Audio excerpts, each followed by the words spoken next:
Hi everyone, I'm David Sawyer. I'm a strategy guy for a better world, and I am here with Elle Collier-Ray at the Heartgate Center in Hood River, Oregon. Here to interview Elle briefly and ask her some questions.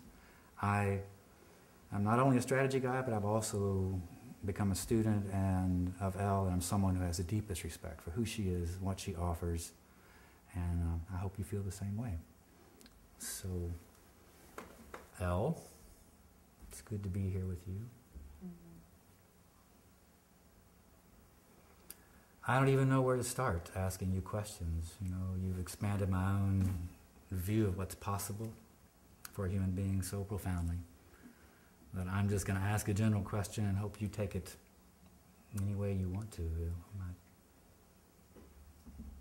know, what does it mean to be an awakened mystic? What does it mean to feel the Spirit of God in the way that you so clearly do, that I and so many others recognize? What is that like for you?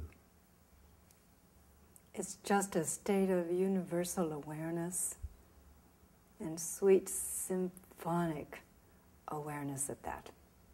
It's a state where all is in the rhythm and wondrous applause of angelic light.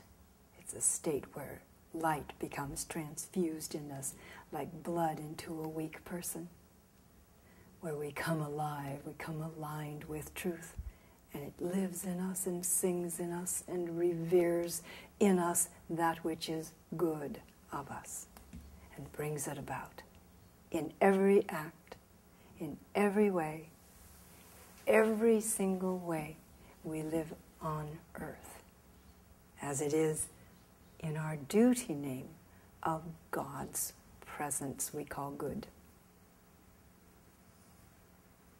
That's some of it.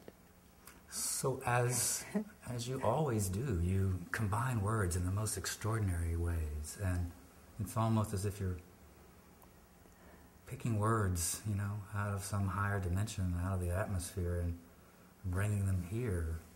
And the way you combine words is so extraordinary, and you speak about word, capital W, a lot. What does that mean? What does it mean to, what's your experience of how those words come to you and how you construct them so miraculously?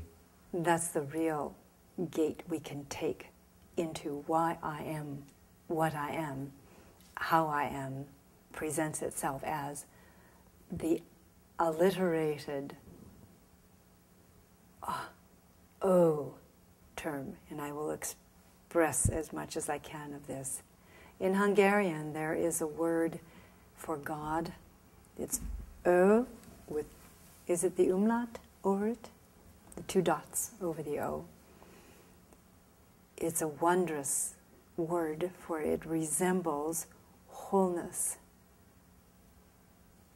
As I reason inside of wholeness, there is nothing of anything tiny left over to make sense in the old ways. Every other where I have ever been that used words diffidently, without care, leaves, and I am in the grip of O, of wholeness, and all accedes to that grip and begins to be tutored in how the yes, the essential weave of yes, flows here. Yes is an curious term. We have no gift to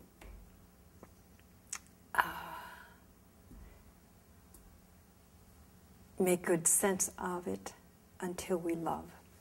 How I retrieve the word is through the yes current, through a state of worship of it,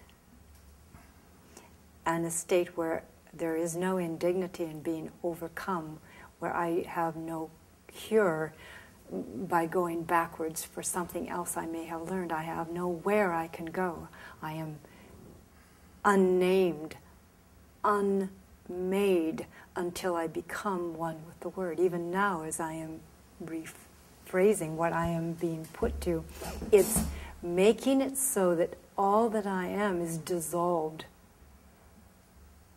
Once I'm dissolved, then the word reappears in its own manner. It takes a while. When we're on a topic, if we're right on it, and if we're both opening, and there's a real need to own the word, it begins to come agape with God in it. Every word has understanding beyond our normal use of it.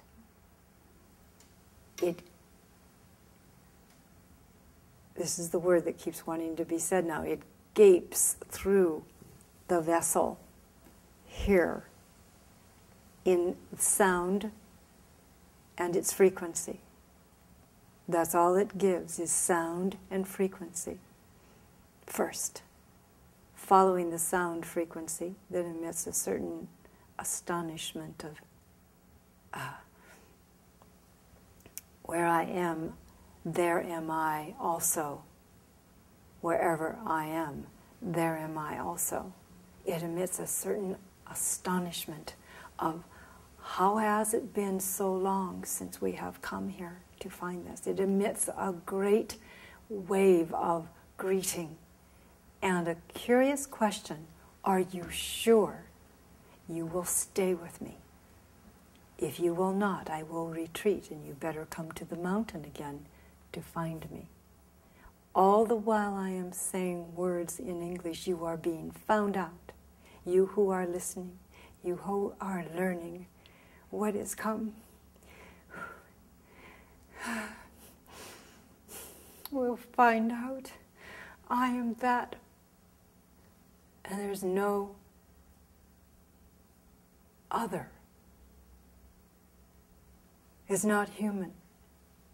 It's not word theory, trying to find a way to interrelate language we have heard. It is a new language, and it has come for you in its frequency and makes it so that you imbibe only in the thirst of, the equivalent of, listening for the good, regardless of the mumbling that starts to happen in whatever vessel, like this vessel I am, where the word itself has almost no finish line. Just the energy is resounding and saying, come when you are strictly here. I shall begin to speak to you. I am that which comes like a message and brings intact oneness.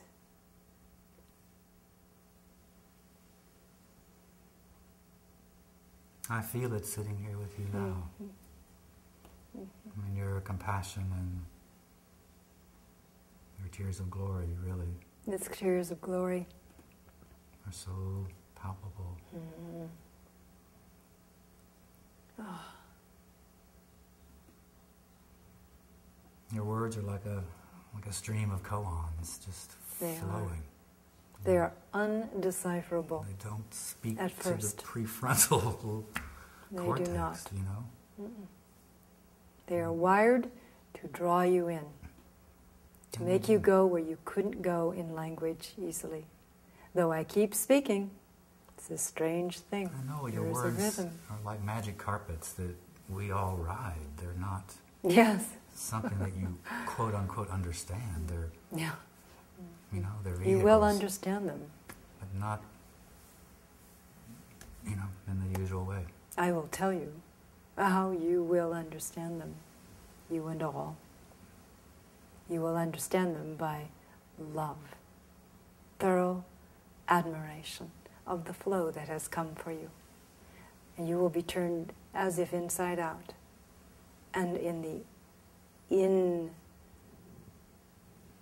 mind of awareness, that place that we cannot go until we love, and that in mind that doesn't draw reference from any other, that in mind You will honest your awareness, and every word will sum